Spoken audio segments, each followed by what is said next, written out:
A 16-year-old black teenager had been working night shifts to support his little sister while chasing his dream of playing basketball. He finally made it to the state championship game. With the final score in reach, he saw a player from the opposing team collapse on the court. Instead of scoring, he ran to save him, costing his team the game. The crowd mocked him, saying he didn't deserve to be there. What he didn't know was that the boy he saved was the son of a state senator. 3 days later, his life changed forever. The chain-link fence rattled in the wind as dusk settled over East Baltimore. Streetlights flickered uncertainly, casting broken halos of orange over cracked sidewalks and the crooked row homes that leaned into each other like tired old men. A basketball thudded against pavement, echoing sharp and lonely in the open air, each bounce steady, like a heartbeat refusing to stop.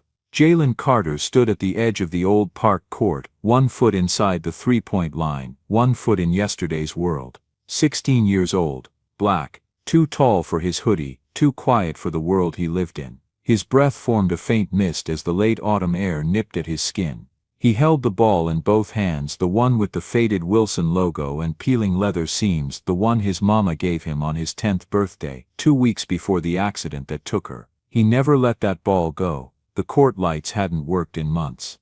The backboard was cracked and the net hung like a tired spiderweb, one side completely torn off. Still, this was his sanctuary, his chapel. Here, between crooked painted lines and rusted fences, Jalen became someone else, quicker, smarter, stronger. And tonight, like every other night after work, he practiced in the dark because the world gave him no other time. From the second-story window of their apartment across the street, a curtain moved. His grandmother, Miss Hattie, watched like she always did, arms crossed tight across her chest. Behind her, little Naomi, age 7, curled up on the couch with a blanket and a book she couldn't quite finish because she kept waiting for the sound of Jalen coming home. Miss Hattie's knees ached too much to come down. She had worked half her life as a hospital custodian until the arthritis bent her fingers and twisted her walk. Now she managed what she could, cleaning, cooking, praying, but she knew the house leaned on Jalen. And it wasn't fair, she knew that too. Down on the court, Jalen planted his feet and faked left. One quick dribble, a crossover, then up, his jump shot clean and smooth. The ball arced high, slicing through the shadows, then dropped through the rim with a satisfying whoop. No cheers, no scoreboard. Just the cold air and the rhythm of one boy trying to outrun the world. He wiped his forehead with the back of his sleeve, glancing up at their apartment window. Naomi had the light on in her room. Jalen smiled faintly, just for a second. He thought about going inside. He still had homework. He hadn't eaten. He'd promised Naomi he'd braid her hair before bed. But his legs didn't move. Not yet. This was the only time in the day that felt like his. Jalen's shift at the gas station ended at 7:45 sharp. He jogged the 4 blocks back home, backpack slapping against his spine, swapped his work boots for scuffed-up Nikes and headed straight for the court. No dinner, no break, not even a word to his grandmother. She didn't ask anymore. She knew because she'd seen the way he watched basketball on the busted old TV, eyes locked in like he was studying blueprints to escape. She'd heard the way he whispered plays under his breath, the way he cut through the kitchen like a fast break, the way he dribbled an invisible ball down the hallway without even noticing. Jalen didn't have a coach, didn't have a team, he barely had time, but somehow, in the way he moved, there was a logic to it, like a language his body already understood. Quick pivot, fast read, smooth release. It wasn't luck, it wasn't noise, it was talent, raw, unshaped, and hungry. And on that cold November evening, someone else finally saw it. A black sedan had pulled up alongside the court, headlights off, windows rolled down. Inside sat Coach Sam Whitaker, head basketball coach at Lincoln Heights High School, retired college assistant, once a regional scout, now content teaching gym class and running drills for kids who didn't care. But tonight, he leaned forward in the driver's seat, watching Jalen move like the game was stitched into his DNA. Coach Sam didn't speak, didn't beep. He watched one more jump shot, clean, another. Then a drive to the rim, spin move, soft layup off the glass, smooth, efficient, smart. Jalen finally noticed the car and stopped, one hand still palming the ball. He squinted through the dark, shoulders tense. Coach Sam stepped out slowly, hands up in peace. "I'm not here to sell you anything," he said calmly. "Name's Coach Whitaker, Lincoln Heights." Jalen nodded but said nothing. The court felt different now. Exposed, the shadows weren't as friendly. "I saw the whole thing," Coach Sam continued. "You've got court vision, timing, you play like you've been coached before." "I haven't," Jalen replied, voice low, guarded. The coach smiled at that, small and respectful. "Then I think we ought to fix that." Jalen looked at him, one eyebrow raised. He didn't move, didn't hand over the ball. "You ever think about trying out?" Coach Sam asked, taking a cautious step closer. "We got open gym every Saturday, no pressure, no promises, just ball." Jalen hesitated. He thought about Naomi asleep on the couch. He thought about the gas station. About the weight he carried every single day that no one else could see. Then his fingers gripped the ball tighter. He looked at the hoop, at the torn net, then back at Coach Sam. "Maybe," he said. "I'll think about it." Coach Sam nodded once. That was enough. He turned back to his car, the cold settling in deeper now. Before he drove off, he called out, "Next Saturday, 9 a.m. Don't need gear. Just bring your game." Jalen stood there long after the car disappeared. The park was silent again. He looked down at the worn-out ball in his hands. The seams were frayed, the grip was gone. But in that moment, it felt heavier than ever. Like a key, or a question. Maybe it wasn't just about escaping. Maybe it was about choosing where to go. He took one last shot, swish, then turned and walked home, the echo of the bounce fading behind him. The night swallowed the court whole, but something had shifted. Tomorrow might be different. The sound of the ball hitting pavement came steady and sharp at 10:06 p.m., bouncing off brick walls and broken glass scattered near the edge of the cracked court. The streetlight above Jalen Carter blinked with a lazy hum, casting a cone of pale yellow across the black top. Jalen's shadow danced with each pivot, stretching and twisting like the burden he carried on his back every day. He moved with silent determination, sweat glistening on his forehead, shirt clinging to his back. Every move had intent. Every step was a quiet answer to the world that kept asking him, "What makes you think you belong?" Most boys his age were already home by now, some playing video games, some texting friends, others just living lives that didn't come with hunger as background noise. But Jalen was here, alone under the indifferent sky, doing drills he remembered from YouTube videos and fragments of old games he watched in passing through pawn shop windows. He wasn't supposed to have made it this far, and still here he was. Hours earlier, he'd clocked out of his shift at the gas station, nodding goodbye to Mr. Lenny, the night manager who pretended not to notice Jalen slipping leftover sandwiches into his backpack. He jogged the 6 blocks home, unlocked the apartment door quietly so as not to wake his grandmother, and found Naomi half asleep on the couch, book open on her chest. He kissed her forehead, tucked a blanket around her, and left again without a word. His legs ached, but he welcomed the burn. Pain reminded him he was still moving, still chasing something. Across town, in a different kind of world, the hardwood courts of Washington West gleamed under LED lighting and polished trophies. There, a boy named Bradley Simmons, known to his teammates as B-Rock, practiced in custom sneakers that cost more than Jalen's entire wardrobe. Bradley's jump shot was smooth, and his confidence even smoother. Son of a senator, star player since middle school, B-Rock had grown up with everything Jalen never had: private trainers, travel teams, nutrition plans, highlight reels with slow-motion edits. He didn't just play the game, he assumed it belonged to him. And he knew every name that appeared on the upcoming bracket for the Maryland State Youth Classic. Jalen Carter's was one of them.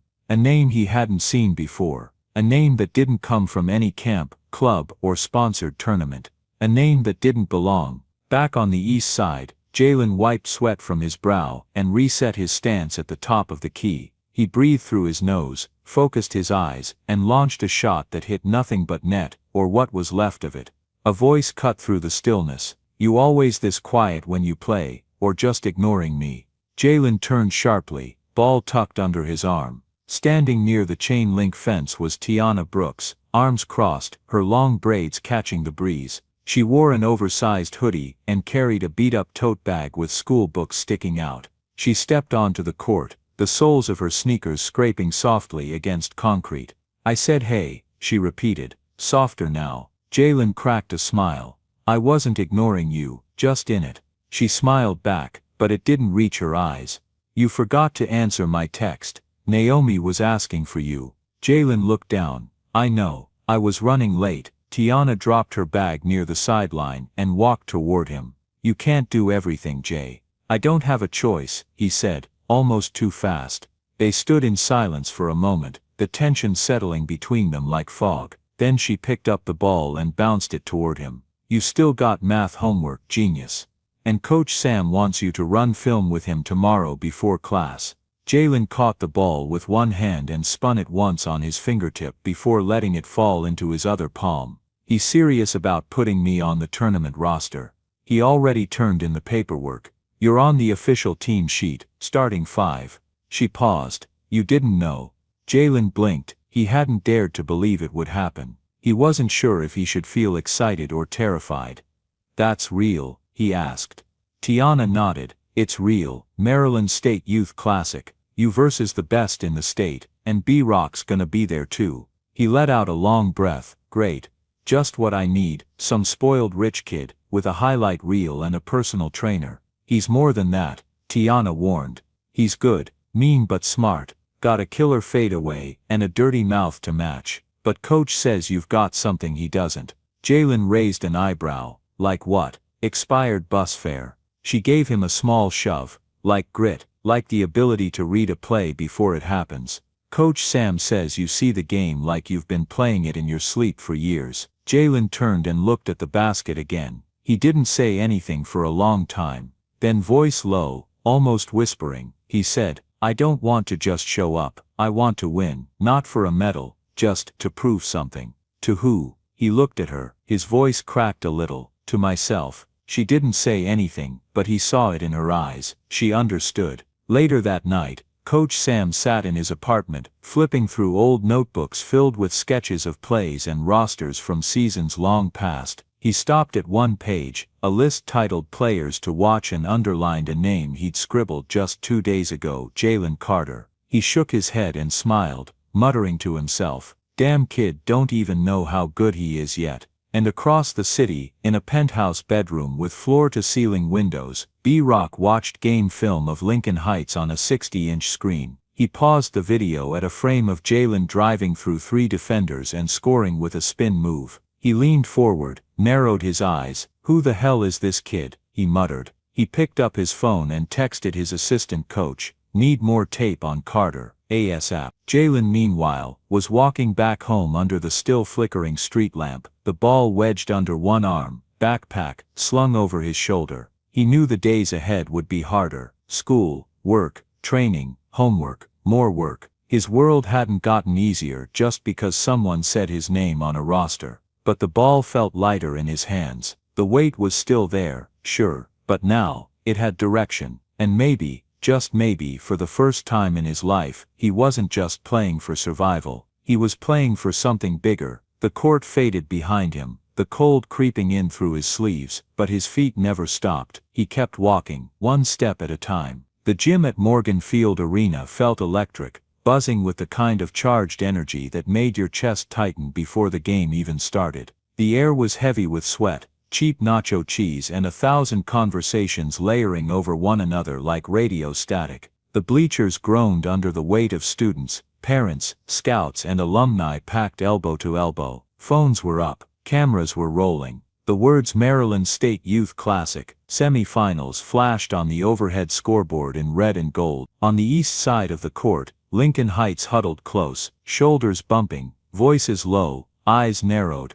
Jalen Carter stood near the edge, his back straight, hands on his knees. His heart was thudding so loud it nearly drowned out the pep band. He looked calm from a distance, but inside, he was counting everything. His breath, the score, the seconds left, the faces in the crowd. He had never played in front of this many people in his life, never played under lights this bright. Across the court, Washington West stood like a wall, bigger, taller, more polished, their jerseys crisp, movements calculated. At the center of it all was Bradley Simmons, B-Rock number 21, team captain, 5-star prospect, and the face of every sports flyer in the state. He hadn't looked Jalen's way once during warm-ups, not even when they stood 3 feet apart at center court for tip-off. But Jalen had studied him, every pivot, every hesitation dribble, every glare at the ref, and now, late in the fourth quarter, he was starting to notice something else. B-Rock was fading. It started with his shoulders, they didn't square the same on defense, then his legs, his stance lost its bounce, and his breath,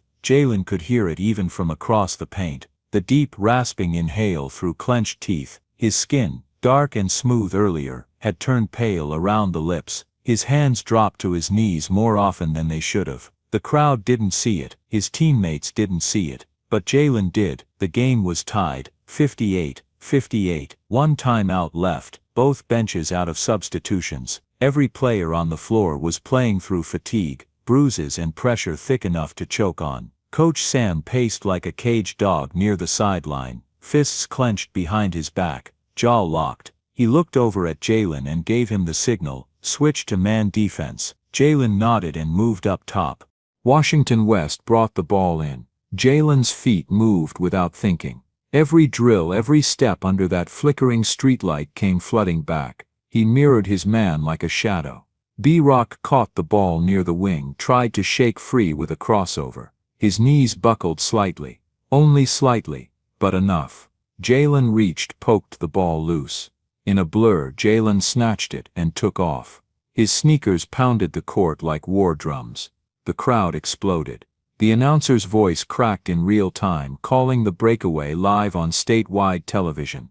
Jalen could already see the path. A clear lane, one defender trailing behind. He could end this. With under 25 seconds on the clock, he could lift his team to the state finals with a single soaring layup. He surged forward, chest heaving, ball cradled in one hand. The basket rose before him like a promise. He leapt, but in that split second, just as his feet left the hardwood, something caught the corner of his eye. A body falling, not stumbling, not diving, falling. Jalen twisted in the air and landed hard on his heels, turning just in time to see B-Rock collapse backward. The gym, which had been deafening a moment ago, seemed to exhale into silence. Bradley Simmons hit the floor with a dull, unnatural thud. His arm twitched once. His legs didn't move. His eyes were open but unfocused. His mouth parted slightly, like he wanted to say something but couldn't. Jalen froze, ball still in hand. The ref hadn't blown the whistle. The clock kept ticking. From the bench, Coach Sam yelled something, but Jalen didn't hear the words. None of it mattered. He dropped the ball. He ran. People shouted, some confused, some furious, some already realizing what was happening. Jalen reached B-Rock in 3 long strides and dropped to his knees beside him. The boy's chest was rising too fast, like a car engine overheating. His lips were dry, color draining fast. Jalen looked at his face, then at his chest, then at his mouth. "Bradley," he shouted, shaking him gently. "Can you hear me?" No response. Jalen remembered what the instructor said that summer at the community center. Don't panic. Check the airway. Check the pulse. Keep him breathing.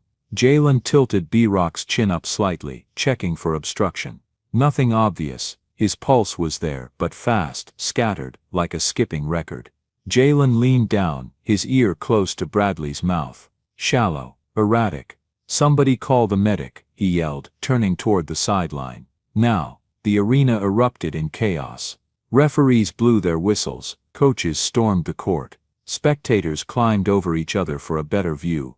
Lincoln Heights players looked confused, then stunned, then scared. The scoreboard clock stopped at 13.2 seconds. Coach Sam sprinted over, his expression unreadable. The athletic trainer knelt beside Jalen, began taking vitals. Someone brought a water bottle, another person cleared space. Jalen didn't move. He stayed on his knees, eyes locked on B-Rock, sweat dripping from his brow like rain. The trainer looked up. If you didn't get to him that fast, he didn't finish the sentence, he didn't have to. Jalen slowly stood. The gym was a storm, now shouts, whistles, echoes, rumors. He turned and saw the ball lying forgotten under the rim. The shot he never took. Moments later, an announcement came through the overhead system. Due to unsportsmanlike interruption of play and violation of endgame conduct, Lincoln Heights forfeits the game. Final score, Washington West 60, Lincoln Heights 58. Jalen didn't react. He heard his name whispered from the stands. He saw fingers pointing, felt the heat of eyes on his back, some wide with disbelief, others narrow with disgust. But none of that mattered, because one boy was still breathing. And Jalen knew, in the marrow of his bones, that he had made the only choice that would ever let him sleep at night. The morning after the game, the air at Lincoln Heights High School felt thinner, like the whole building was holding its breath. Jalen walked down the main hallway with his backpack slung low on one shoulder and his hood halfway up. Every step echoed louder than it should have, bouncing off the cold linoleum tiles and faded trophy cases that lined the walls. Eyes followed him from locker corners, whispered voices paused just long enough for him to pass before picking back up in hushed bursts behind him. He kept walking. Posters from the tournament still hung on the walls, bright red and blue, with state semis printed in bold. Jalen's face had been on one of them once, just above the words Rising Star. Someone had drawn a question mark over it in black Sharpie. He pushed open the door to the locker room and found it empty. His teammates had already come and gone. No one had messaged him that morning. No group chat updates, no good game bro. Nothing, just silence thick as cement. He sat down on the wooden bench, letting his bag slide off his shoulder with a dull thud. The echoes of the gym 2 nights ago still rang in his head, the screech of sneakers, the roar of the crowd, and the sound of the ball hitting the floor after he dropped it. Not the rim, not the net, just the floor. He'd watched the clip that morning before school. It was already all over social media. 2 angles, one from the bleachers, one from the local news. Jalen breaking away, the crowd on its feet, the basket wide open. Then he stopped. People had paused the video at that exact moment. Dozens of comments lined the thread. He choked. Simple as that. Playing the hero in the biggest game of your life, huh? Win and you're a legend. Lose and you're just a joke. Jalen had turned off his phone after that. Outside the locker room, Coach Sam leaned against the wall, arms crossed tight over his chest. He had been quiet since the forfeit. Not disappointed, not angry, just quiet. And that silence cut sharper than anything. Jalen stepped out, hands in his pockets, unsure of what he was even looking for. Coach Sam looked at him, eyes tired but steady. "You sleep?" he asked. Jalen shrugged. The coach nodded slowly and looked out the window near the stairwell. Rain tapped against the glass like it had something to say. He didn't speak again for a moment. Then, without turning, he said, "You didn't win the game." Jalen lowered his head. "I know. "But you won my respect," Coach Sam finished, "and if I had to do it all over again, I'd still bet on you." Jalen nodded once, a lump rising in his throat too big to swallow. He didn't need more words than that. Sam never wasted them. 2 days passed like fog, dense and slow. Jalen kept to himself. His grandmother asked why people were calling the house and why the neighbors were talking in front yards. Naomi didn't understand why her big brother looked so sad, so she left little drawings of him holding a basketball on the table every night. By the afternoon of the second day, Jalen was back in the school gym, alone again, just tossing the ball softly off the backboard and catching it. 1-2 steps, catch, turn, toss. His body moved, but his mind stayed quiet. That's when the front doors to the gym creaked open. He turned and saw Principal Jennings step inside, clearing her throat gently. "Jalen, someone's here to see you." Jalen wiped his hands on his shorts and followed her out into the hall, where students had gathered along the railings of the upper floor, peering over like something big was happening. At the far end of the hallway, flanked by 2 quiet assistants in charcoal suits, stood a tall man in a pressed navy coat with silver cufflinks that caught the hallway light. Jalen froze. It was Rockwell Simmons, state senator, CEO and father of Bradley Simmons. Mr. Simmons stepped forward with the calm control of someone used to being listened to, but there was no arrogance in his face. Just gravity. He stopped a few feet in front of Jalen, met his eyes, and extended a hand. Jalen didn't move at first, then slowly, he reached out and shook it. "Mr. Simmons spoke, his voice steady, carrying through the hushed hallway like a sermon. "My son is alive today because you acted when no one else did," he said. Doctors told me that another minute, just one more minute, might have been too late, and you saw it. You ran. You chose a person over points, and because of that, I still have a son." Jalen felt heat rising in his chest, not from pride, but something heavier. He hadn't done it for a speech, he hadn't even thought. He just did what felt right. Simmons continued, turning slightly to address the crowd that had gathered.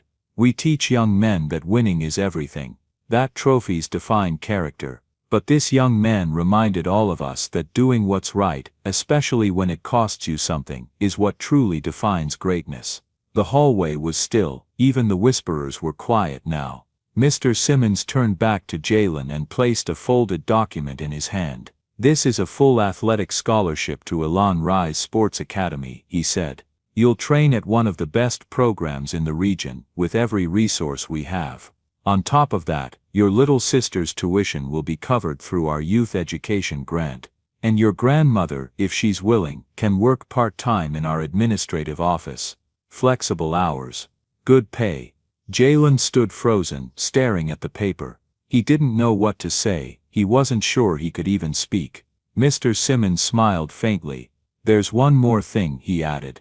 "Coach Sam Whitaker, he raised a man of character here. That kind of vision deserves a place on our coaching team. We'd like him to join the Elon Rise training program as assistant head coach." Coach Sam blinked once. It was the first time in years anyone had offered him more than a whistle and a folding chair.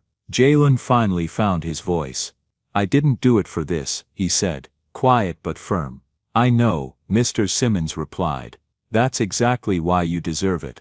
Somewhere behind them, someone clapped, then another, and another, until the whole hall pulsed with the rhythm of recognition, not the loud kind, not viral, not televised, just real. Jalen stood there in the middle of it all, holding a future he never asked for, granted not because he was the fastest or the strongest, but because when it mattered most, he didn't run toward the basket. He ran toward a fallen player, and in that choice, everything had changed.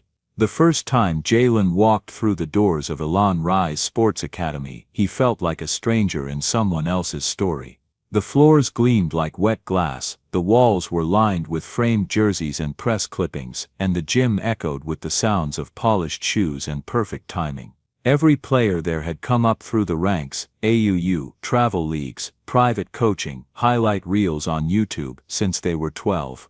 Jalen came with nothing but a bruised pair of Nikes, a quiet game, honed under a broken streetlight, and a story no one here had seen. But he didn't walk in small, he walked in steady, because by now, he understood that silence wasn't the absence of confidence, it was its sharpest form. He trained harder than anyone, he listened more than he spoke. He showed up early, stayed late, asked questions the others didn't think to ask. Coach Sam, now in his crisp Elon Rise polo, never had to push. He just stood back and watched as the kid from East Baltimore earned every inch of his new world. Jalen still called home every night. Naomi would put her pencil down and run to the phone the moment it rang, her voice breathless with updates about school, about their grandmother's cooking, about the cat she secretly named Baller. Miss Hattie always got on the line next, asking if he was eating right, if his socks had holes, if the coaches treated him fair. He always said yes, even when the food tasted like paper and the workouts made him feel like he had concrete in his legs. And in his dorm room, on the top shelf of a small wooden cabinet, behind the Elon Rise branded game ball he'd been issued, sat something older, faded, priceless, the basketball his mother had given him. Its leather was worn to a dull brown, the seams frayed and split in places, the W in Wilson barely visible. But he had cleaned it with a toothbrush and placed it on a folded towel like something sacred, because it was. That ball had carried him through every long night and every invisible hour. It wasn't just rubber and air, it was memory and reminder. One afternoon, months after his arrival at Elon Rise, Jalen took a train back home. It wasn't a holiday, no one expected him. He just felt something tugging at his chest like gravity in reverse. He stepped off the train in East Baltimore with a hoodie pulled low and a backpack slung across one shoulder. The streets hadn't changed much. The cracks were still in the sidewalk. The corner store still had bars on the windows. The court, though, it was still there. It looked exactly the way he left it. The chain link fence still rattled in the breeze, one corner duct taped to keep it from sagging. The backboard was even more faded now, its white square almost invisible. The rim leaned slightly left, same as before, and the net was nothing more than a few tired strands clinging to memory. But someone was on the court. A small boy, maybe 10, maybe younger, was trying to dribble a ball that looked more like a balloon than anything fit for play. It sagged in the middle, squeaked when it hit the ground, and wobbled every time the boy tried to shoot. He was skinny, elbows sharp, clothes a size too big, shoes 2 sizes too small. Jalen stood by the fence and watched. The boy didn't notice him at first. He was too focused, biting his lip, stepping into a jump shot that missed everything by a full foot. The ball bounced toward the edge of the court, and Jalen stepped forward, caught it with one hand, and spun it once like it weighed nothing.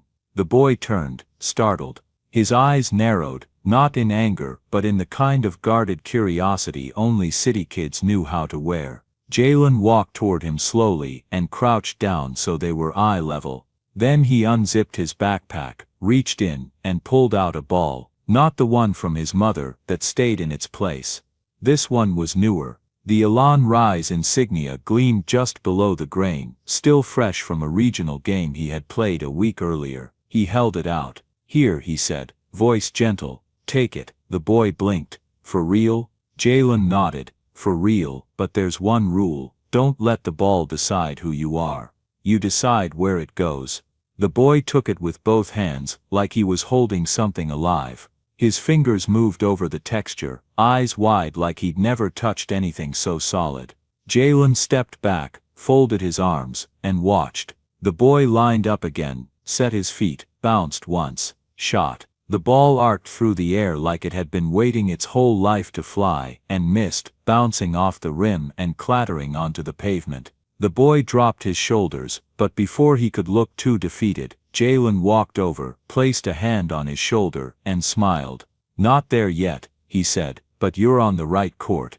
And in that moment, everything came full circle, not in applause or headlines, not in medals or contracts, but in a quiet exchange between two people who didn't need to say what they understood. That sometimes, the best shot is the one you give someone else. Join us to share meaningful stories by hitting the like and subscribe buttons. Don't forget to turn on the notification bell to start your day with profound lessons and heartfelt empathy.